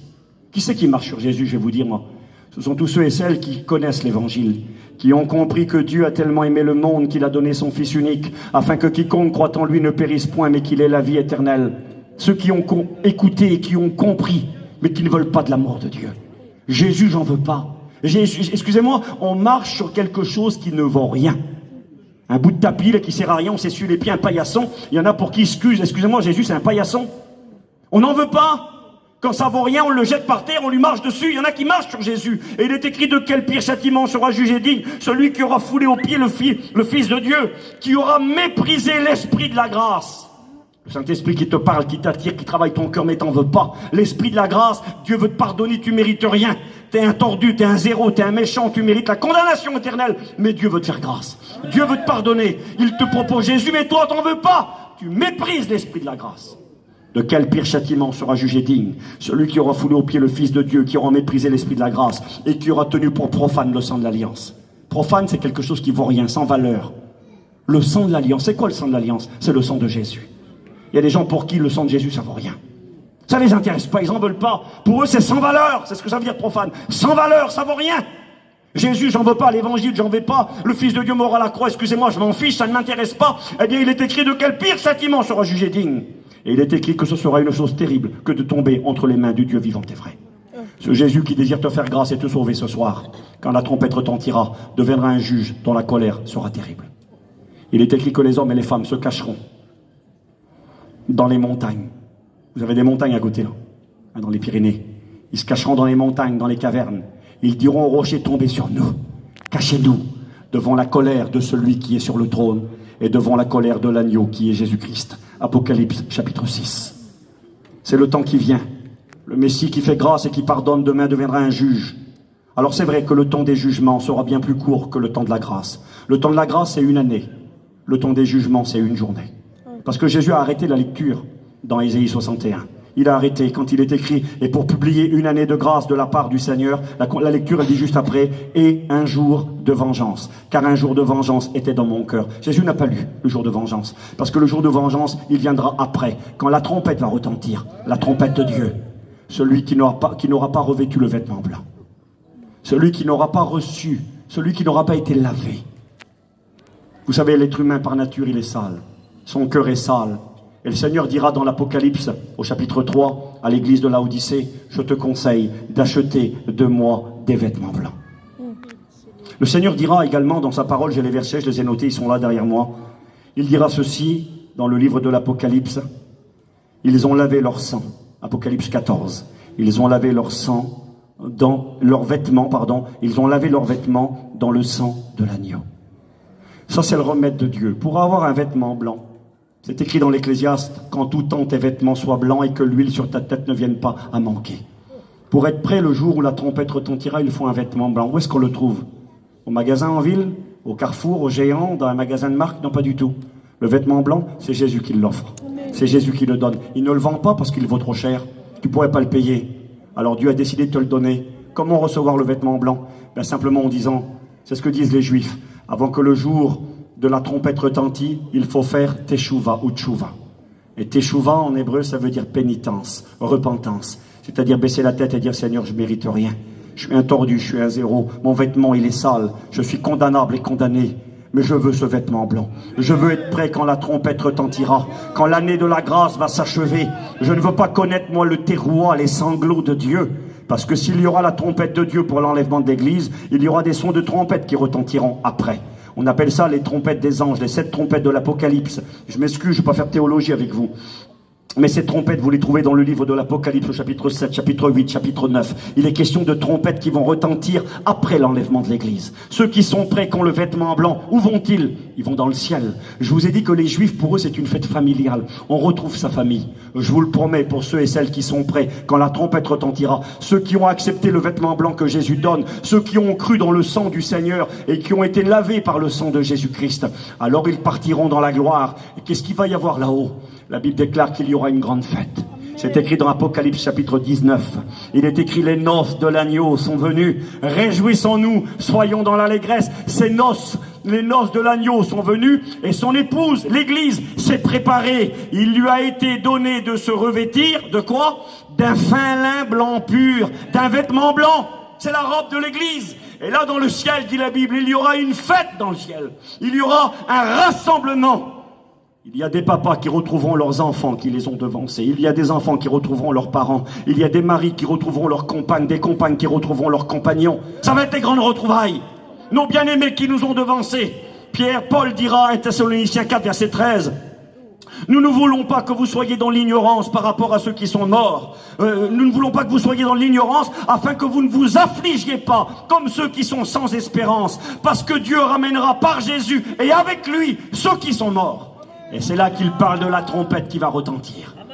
Quand la trompette retentira, bien sûr, nous verrons le Christ, celui que nous aimons, en qui nous croyons sans l'avoir vu par la foi. Nous le verrons enfin. Quel bonheur, nous le contemplerons. Mais nous ne verrons pas que Jésus. Il ne sera pas seul. Il y aura avec lui à ses côtés tous nos bien-aimés qui sont morts dans le Seigneur. Ceux qui ont perdu des êtres chers, vous les verrez, ils seront là. Quel bonheur, c'est les grandes retrouvailles, quelle belle fête. On mange des gâteaux qui ressemblent à une petite brioche avec du miel. Allons-nous manger du gâteau brioché dans le ciel avec du miel? Je ne crois pas. Mais je crois que derrière ce symbolisme, ce petit gâteau sucré est trempé dans le miel, la pomme trempée dans le miel, c'est une manière de dire que là-haut, il n'y a plus d'amertume. C'est quoi l'amertume? C'est quoi l'amertume? Je m'excuse, je ne veux pas être maladroit dans ce que je vais dire. Je n'ai pas besoin de savoir, je vous connais, puis je connais aussi... Je suis un gitan, moi, mais je suis un Mahandouche du côté de ma mère. Moi, je ne suis pas un gitan espagnol, mais je sais que chez vous, je vois des sœurs habillées en noir, je vois le frère qui m'accueille qui est habillé en noir, je sais ce que ça veut dire. Ça, c'est l'amertume qu'il y a sur la terre. C'est marqué dans la Bible que la mort est amère. C'est marqué qu'un fils qui fait du mal à ses parents, c'est amer. Je sais c'est quoi l'amertume, moi. C'est les parents qui pleurent, qui ne dorment pas de la nuit parce qu'ils ont peur pour le petit. Parce qu'il y a la drogue, parce qu'il y a l'alcool, parce qu'il y a la misère, parce qu'il y a la violence. C'est les foyers qui sont cassés. C'est amer, ça. Ça, c'est les herbes amères qu'on avale. Des fois, c'est compliqué. Quand on va arriver avec lui là-haut, je vous le promets, parce que la Bible m'y autorise. Quand on va aller là-haut, il est écrit, il n'y aura plus de cris. Il n'y aura plus de larmes. Il n'y aura plus de téléphone qui sonne à 3 h du matin pour dire il y a eu un drame, un accident. Vous savez, là-haut, il n'y a pas de cimetière. Là-haut, il n'y a pas d'hôpital. Il n'y a pas de prison. Excusez-moi, il n'y a pas de chimio là-haut. Il n'y a pas de rayon. Ça n'existe pas là-haut. Là-haut, c'est une pomme trempée dans le miel. C'est la douceur éternelle. C'est la consolation. Il n'y a plus besoin de pleurer là-haut. C'est terminé. Si j'ai le vêtement blanc et que je me suis préparé et que je me suis lavé dans le sang de l'agneau, quand la trompette retentira, ça ne sera pas le cri de désespoir, le cri de terreur, le cri de guerre. Ça sera le cri de victoire, le cri de joie. Je rentre dans la gloire, je retrouve mes bien-aimés qui m'ont devancé, je me réjouirai, et dans le ciel, je dirai pas merci Dieu pour Abraham, pour Isaac, je dirai Seigneur merci pour Jésus-Christ, merci pour Jésus le fils du miracle, merci pour Jésus qui n'a pas simplement été à Golgotha. Isaac a été à Golgotha, mais il n'est pas mort à Golgotha, il ne faisait pas l'affaire. Les Juifs disent souviens-toi d'Isaac, moi je dirais souviens-toi de Jésus-Christ. Oui, il est mort pour moi, il a payé le prix. Il me donne la garantie de partir au ciel. Je dois être prêt. La fête de ce jour terrible des trompettes, c'est la fête du jugement. C'est la fête où on doit être prêt. Les Juifs disent encore aujourd'hui, ce jour-là, hier, pour ceux qui sont prêts, va commencer une année de paix, de joie, de victoire et de consolation. Mais pour ceux qui ne se sont pas préparés quand la trompette a retenti, ce sera le moment des comptes à rendre, le bilan. Alors commencera, selon eux, un temps de jugement, de colère, de souffrance et de misère. Et c'est intéressant, je vous donne cette pensée, je vais vite finir. Je vous l'ai dit que cette fête de Yom Kippour, là, des trompettes, là, il fallait 2 jours. Ça a commencé hier, ça finira demain. 2 jours. Alors l'une des raisons pour laquelle elle dure 2 jours, je ne sais pas si c'est intéressant, je vous le dis rapidement, c'est parce qu'à l'époque biblique, c'est pas comme aujourd'hui. Aujourd'hui on a des téléphones, on a la télévision, on communique l'information à grande vitesse. À l'époque biblique, comment savoir que l'année était commencée? En Israël, on sait que l'année change, et chaque mois d'ailleurs change de cette manière-là. On observe le ciel. On regarde le ciel et on doit regarder quand la lune disparaît. Hein, là, il y a la pleine lune, le tiers de lune, le quart de lune, et puis la lune disparaît. Et quand la lune disparaît, c'est le mois qui change et c'est l'année qui change. Et en Israël, il y a 2000 ans, il y avait qu'un seul homme qui avait l'autorité de dire que l'année avait changé, que le jour des trompettes allait commencer. C'est lui qui donnait l'ordre, c'était le grand sacrificateur de l'époque, le grand serviteur de Dieu. C'était le seul qui avait l'autorité. Mais il ne pouvait pas tout le temps observer partout. Il avait 2 collègues qui travaillaient avec lui, on les appelait les 2 témoins. C'est intéressant, on trouve ça dans l'Apocalypse, au chapitre 11. Il avait les 2 témoins. Les 2 témoins étaient des hommes de confiance, des hommes sérieux, des hommes de moralité, des hommes de Dieu. Et ces 2 témoins parcouraient des grandes distances, ils regardaient le ciel. Ils attendaient de voir que la lune disparaissait. Quand la lune avait disparu, ils venaient rapidement à Jérusalem, parce qu'il fallait que le sacrificateur prononce, c'est lui seul qui avait l'autorité. Ils arrivaient vers le sacrificateur et lui disaient, ça y est, la lune a disparu. Toi, tu pouvais la voir, la lune, tu n'avais pas l'autorité. Il fallait que ça soit le sacrificateur, c'était le seul. Vous savez, quand Jésus a dit cette parole un jour dans Actes des Apôtres, chapitre 1, versets 8 ou 9, les disciples vont dire à Jésus, Jésus, est-ce en ce temps-ci que tu rétabliras le royaume d'Israël, c'est-à-dire le règne du Christ sur la terre? Est-ce que c'est maintenant le moment de ton règne? Est-ce que c'est maintenant? Jésus a répondu, ce n'est pas à vous de connaître les temps et les moments que le Père a fixés de sa propre autorité. Et vous savez, il y a un verset qui nous a des fois gênés à nous les chrétiens et les pasteurs, quand Jésus dira dans Matthieu 24 que personne ne connaît ni le jour ni l'heure concernant le retour du Christ, excepté le Père qui est dans les cieux. Eh bien, en réalité, quand Jésus dit cela ce jour-là, il n'est pas en train de dire qu'il ne sait pas. Mais si Steve, il dit ça, non, c'est pas ça qu'il dit. Il est en train de dire, c'est pas moi qui ai l'autorité. Parce que c'est ce qu'on disait quand la nouvelle année allait arriver là. On disait, personne n'a l'autorité que le sacrificateur, il n'y a que lui qui peut le faire. Alors personne ne connaissait le jour et l'heure. Même si on voyait les temps, même si on savait que le moment était arrivé, il fallait attendre que le souverain sacrificateur dise, ça y est, l'année est commencée. Et quand lui, il donnait l'ordre, alors on sonnait de la trompette. Et quand on sonnait de la trompette, eh bien, on allumait un grand feu sur les montagnes de Jérusalem. Et puis les gens, ils observaient, ils savaient que le moment était venu, ils attendaient que le feu s'allume, ils attendaient le feu vert. Le sacrificateur avait dit que c'était bon. On sonnait de la trompette, très fort. On allumait un feu là-bas. Et ceux qui étaient un peu plus loin allumaient un feu. Et ceux qui étaient plus loin allumaient un feu. Et dans tout le royaume, dans tout l'empire, les feux étaient allumés. Il fallait 2 jours pour que tout le monde soit informé. Il fallait que tout le monde soit au courant. Il fallait que tout le monde soit prêt pour ce jour-là. Je vous le dis ce soir, tout le monde doit être prêt pour ce jour qui vient. Tout le monde doit être au courant. Et on a décidé d'arrêter cette manière de faire parce que les ennemis d'Israël s'étaient aperçus que les Juifs allumaient le feu le jour donc du début de l'année sur l'ordre du sacrificateur. Et eux, ils allumaient des feux avant et puis ils mettaient du désordre. Alors on a annulé. Mais on a gardé la pratique des 2 jours. Personne ne connaît ni le jour ni l'heure concerne le retour de Jésus-Christ. Et Jésus était en train de dire, et les Juifs qui l'écoutaient comprenaient très bien ce qu'il disait, il était en train de dire, le jour où l'année commence, le jour de la fête des trompettes, c'est le souverain sacrificateur qui a l'autorité. C'est pas moi qui ai l'autorité, c'est mon Père qui a l'autorité. C'est mon Père qui me dira, va chercher ton épouse, va chercher ton église. Alors oui, ce jour est là. Et cette fête qui est célébrée aujourd'hui en Israël est en train de vous rappeler, à vous et à moi, que la trompette de Dieu bientôt va retentir sur l'ordre de Dieu, que Jésus viendra nous chercher, nous les chrétiens et les chrétiennes, que nous partirons, si nous avons le vêtement blanc, si nous avons été lavés dans le sang de l'agneau, si nous nous sommes préparés pour ce jour, alors, dit l'Écriture, nous mangerons la meilleure des nourritures. Nous serons assis à table dans le royaume de Dieu. Écoutez-moi, j'ai presque fini. Et pendant que dans le ciel, il y aura une joie que l'on ne peut pas décrire. C'est marqué dans Apocalypse 12, verset 12. Vous vérifierez chez vous. Il est écrit, réjouissez-vous, cieux, et vous qui habitez les cieux. Il y a des gens bientôt qui vont habiter le ciel. Je lève ma main. Ma cité à moi, elle est dans les cieux. J'attends Jésus, moi. Je suis un étranger sur la terre. C'est pas chez moi ici. Et puis je suis bien content que c'est pas chez moi. Parce que je suis comme vous. J'en ai marre des hôpitaux, j'en ai marre des malades, j'en ai marre des problèmes, j'en ai marre des conséquences du péché, de l'incertitude. Je suis parti la semaine dernière, non, il y a 15 jours, pardon, en arrière, un peu plus de 15 jours, c'est pas grave. Je suis parti à la convention. En allant à la convention, j'avais quasiment 800 km à faire. Et quand j'ai fait la route, à un moment donné, j'ai hésité. J'ai eu peur d'aller trop loin. Je me suis dit, Steve, c'est des problèmes chez toi qu'il faut faire demi-tour. Je ne savais plus comment faire. Parce que dans mon cœur, je sais dans quel monde je vis. Je sais qu'un coup de téléphone fait tout basculer. Je sais que les problèmes, j'ai des familles comme vous. J'ai perdu mon petit frère de 35 ans. Je sais c'est quoi la vie sur la terre. Je ne suis pas épargné. La petite cousine de ma femme, elle est arrêtée avec moi là en Bretagne. Il y a 2 ans en arrière, ils ont perdu 3 petits-enfants dans un accident. Je sais c'est quoi la vie sur la terre. La vie sur la terre, c'est un château de cartes que tu construis. Et d'un coup de vent, tout s'écroule par terre. Alors je suis bien content que c'est pas chez moi ici. Mon chez moi, c'est dans le ciel. Puis Jésus bientôt va venir du ciel. Puis il va m'amener dans ma cité céleste. Cette place qu'il est parti me préparer, je vais en profiter, je vais m'en réjouir. Mais il faut être prêt pour ce jour-là. Il ne faut pas louper le rendez-vous. Et quand je vais être là-haut, je le répète, Apocalypse 12, verset 12, je finirai par ça. Réjouissez-vous, cieux, et vous qui habitez les cieux. Qui c'est qui habitera les cieux à ce moment-là? C'est l'église de Jésus-Christ. Mais ça continue, ça dit, mais malheur à la terre et malheur à la mer, parce que Satan est descendu vers vous, animé d'une grande colère. Et quand Satan arrive à ce moment-là, vous lirez chez vous Apocalypse ensuite, au chapitre 12 et au chapitre 13, le système de l'Antéchrist est mis en place, un gouvernement mondial. Et tous les fléaux s'abattent sur la terre, 19 fléaux. Les 7 trompettes de l'Apocalypse. Il est écrit que les eaux seront contaminées, la mer sera contaminée. Elle deviendra comme le sang d'un mort, avec le respect que j'ai pour vous. Tous les animaux marins vont mourir, la mer ne donnera plus la vie.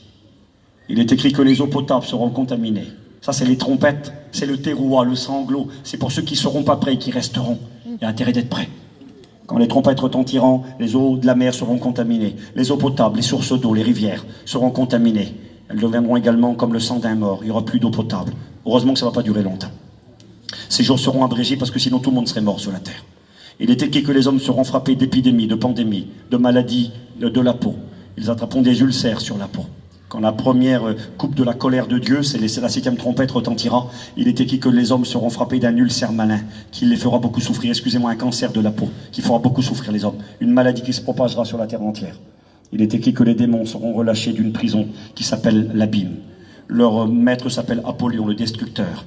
Et que pendant plusieurs mois, il viendra tourmenter les hommes. Les hommes souffriront dans leur corps, ils souffriront dans leur âme, le tourment, l'angoisse, la dépression, le désir de mourir. C'est ce que connaîtra l'humanité sur la terre. Je ne suis pas là pour vous faire peur, je vous dis simplement ce que dit la Bible. Quand l'une des trompettes retentira, dit l'Écriture, c'est marqué les 4 dernières trompettes, il y a un ange qui crie dans le ciel avant que l'ange sonne, il dit « Malheur, malheur, malheur, malheur à la terre » à cause des coups de trompette qui vont retentir. C'est le terreau, les sanglots, les cris de guerre. Il est écrit qu'une grande guerre mondiale éclatera. Apocalypse chapitre 13. Il est écrit qu'un tiers de l'humanité périra par le feu, la fumée et le soufre. Guerre nucléaire. N'oublions jamais, nous on a vite oublié, l'Ukraine, la Russie c'est terminé pour nous, on est passé à autre chose, la guerre continue. Et elle peut demain devenir une guerre mondiale, et elle peut devenir une grande guerre nucléaire. Rappelez-vous quand même que M. Poutine nous rappelait qu'il avait un missile qui s'appelait Satan II, capable de détruire la France entière. Et qu'il fallait environ 3 minutes pour qu'il vienne de la Russie, de Stalingrad, jusqu'en France. Poutine a ses bombes, les Américains en ont, Kim Jong-un en a. Il y aura un jour une guerre nucléaire, c'est inévitable parce que la Bible enseigne. Mais elle aura lieu, cette grande guerre nucléaire, quand Steve sera dans le ciel, dans la gloire. Réjouissez-vous, cieux, et vous qui habitez les cieux. Mais pour ceux qui ne sont pas prêts, malheur à vous, malheur à la terre et à la mer. Colère, jugement, contamination, les eaux sont touchées, la maladie est là. C'est le cauchemar sur la terre. Et une grande guerre finale, Armageddon, la désolation la plus totale. Ça, ce sont les coupes et ce sont les trompettes de la colère de Dieu que des anges retentiront pour ceux qui resteront. C'est ça la fête des trompettes. Il y a 2 options. Soit tu es prêt, tu t'es lavé, tu as accepté le vêtement blanc, tu pars dans la gloire, réjouissez-vous, c'est ce qui vous attend, si vous le voulez ce soir. Si vous ne le voulez pas, ça sera les sanglots de Dieu. Ça sera les coups de tourment qui viendront. Je ne sais pas, je ne veux pas jouer à rien, moi. Est-ce qu'il y a moyen de mettre un téléphone sur la sono qu'elle a? Oui. Je vais vous faire écouter simplement. Qu'est-ce que c'est que ces sanglots de Dieu? J'ai un téléphone, il est par terre. Tu peux le donner, mon frère, s'il te plaît? Et puis, vous allez voir, parce que les Juifs enregistrent, comme nous, hein, vous pouvez vérifier. Aujourd'hui, quand on sonne de la trompette pour le terouah, eh bien, on écoute. Le tekiya, le son très long. Shevarim, ça coupe, ça veut dire c'est fini, c'est terminé. Le repos, pour ceux qui sont prêts. Quel bonheur, je vais me reposer là-haut, moi. Seigneur, quel repos. Je vais manger de la douceur et du miel et je vais me réjouir avec mes bien-aimés. Je retrouverai ceux qui m'ont devancé. Et pour ceux qui resteront, ça sera les sanglots. Alors ce soir, cette grande fête, et j'ai fini, eh bien, elle nous place devant un choix. Il faut être prêt avant que la trompette retentisse. Quand elle retentit, c'est trop tard. Tu ne peux plus changer ta situation. Alors ce soir, la question t'est posée. Tu as pris mon téléphone, il est là? Voilà. Alors, il y a moyen de le brancher? Une seconde. Je vais vous faire écouter ce que c'est. Alors, je ne dis pas que ça va être ça, mais ça correspond. Voilà. Je vais te le mettre. Et écoutez bien ce que ça représente. Et réalisez que très bientôt, ça va arriver. Regardez, je vous mets ça. Voilà. Ici. Avec le micro, ça va le faire, pas de problème. J'ai un micro, ça va le faire, mon copain, merci. Écoutez bien, je vous fais écouter un petit peu, c'est quoi le Yom Teruah. Les Juifs célèbrent ça depuis hier. La corne d'un bélier, parce que c'est un bélier que Abraham a trouvé dans le buisson d'épines, qui représentait l'agneau de Dieu qui allait mourir pour nous. Merci Seigneur d'avoir donné ta vie pour moi. Le plan de Dieu, quel bonheur, on est informé du plan divin. Écoutez, je vous fais écouter, regardez. On baisse nos têtes s'il vous plaît un instant, baissez vos têtes, on va prier le Seigneur. Ça Ça c'est Tikia, c'est le son très long. L'année est finie, ça y est, le temps de la grâce est terminé.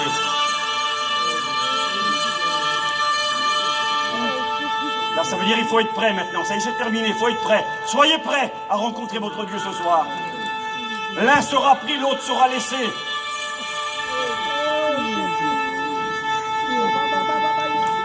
On baisse nos têtes, s'il vous plaît.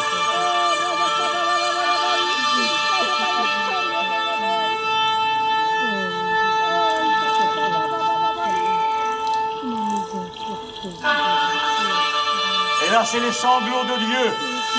C'est les trompettes de jugement pour ceux qui restent. C'est la colère, c'est la souffrance, c'est la mort. Dieu désire que tu vives ce soir. Sois prêt pour le rencontrer. Tu peux encore laver ta robe ce soir. Tu peux recevoir le vêtement blanc. Il t'avertit.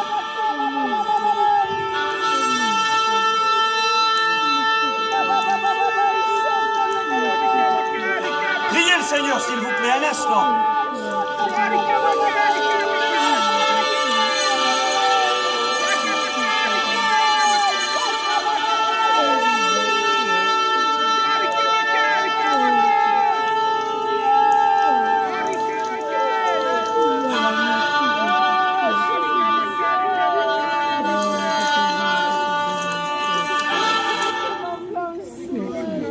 C'est important, nous y croyons.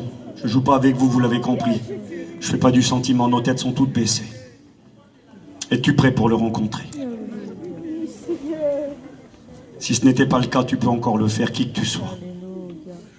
Tu es peut-être le pire des pires, tu es peut-être le dernier des derniers. Jésus t'aime. Il peut te laver. Il n'est aucun péché que Christ ne peut pas laver. Le sang de Jésus purifie de tout péché. Ce soir, il faut être prêt. Il y a un avenir glorieux qui t'attend si tu lui dis oui. Il y a un avenir désastreux, abominable qui t'attend si tu lui dis non. Tu n'as pas le choix. Il n'y a pas d'autre issue. Il n'y a qu'une porte. Une porte de secours, elle s'appelle Jésus de Nazareth. Jésus a dit, je suis la porte, celui qui rentre par moi sera sauvé. Il ne veut pas devenir ton juge, il veut devenir ton sauveur. Nous sommes encore dans l'année de la grâce. Ce soir, celui qui n'a pas fait la paix avec Dieu, je t'en supplie, humilie-toi. Arrête de marcher sur le Christ, arrête de mépriser l'esprit de la grâce. Accepte-le, puis toi chrétien, chrétienne, ma sœur, mon frère, attache-toi au Christ. Ce n'est pas facile, il n'a jamais dit que ça serait facile. Tu pleures, il n'a jamais dit que tu pleurais pas. Il a dit combat le bon combat. Et la couronne de justice te sera donnée. Il faut continuer ma sœur, continue mon frère prédicateur. Toi qui pleures et qui connais beaucoup d'amertume, c'est pas facile ici-bas, c'est une réalité. Il est écrit que c'est par beaucoup de tribulations qu'il nous faut rentrer dans le royaume de Dieu. Il est écrit que nous aurons des tribulations dans le monde, mais on doit prendre courage. Jésus a vaincu le monde. Prends courage mon frère, prends courage ma sœur. C'est la fin, c'est le dernier round. Bientôt la trompette de Dieu va retentir et nous les chrétiens, nous allons partir dans cette cité céleste. Nous allons connaître la consolation, la douceur éternelle. Ça vaut le coup de continuer. N'abandonne pas même si le combat fait rage. Et toi, rétrograde, reviens ce soir à la maison du Père. Il t'attend, il t'appelle. Il ne te fera aucun reproche. Il ne te jugera pas, ni ne te condamnera pas. Il te pardonnera, il te rétablira. Seigneur, j'aimerais te dire merci ce soir. Merci pour cette soirée. Tu vois, Seigneur, je voulais changer, je voulais faire autrement, mais je crois vraiment que c'était ce que tu voulais que je fasse. Merci d'avoir béni cette réunion, ces instants. Merci pour mes frères et sœurs qui ont été attentifs, mes amis. Merci parce que tu as dirigé, je le crois, cette réunion. Et plus que cela, tu as parlé au cœur. Ta parole n'est pas là pour faire belle, elle n'est pas là pour briller. Elle est là pour éclairer. Elle est là pour montrer notre état, elle est là pour nous avertir. Et tu nous avertis que le plan préparé en Dieu depuis l'éternité s'est accompli dans la personne de Jésus. Et que tout ce qu'il a accompli, il continuera de le faire. Tu reviens bientôt. Seigneur, je t'attends. Merci, merci, merci parce que dans ta grâce, tu as lavé mon cœur, tu as lavé ma vie, tu m'as revêtu d'un vêtement blanc. Je veux garder ce vêtement blanc. Oui, qu'en tout temps mes vêtements soient blancs et que l'huile sur ma tête ne manque pas, l'huile de l'esprit, la vie de Dieu. Bénis nos cœurs à chacun, bénis les églises ici à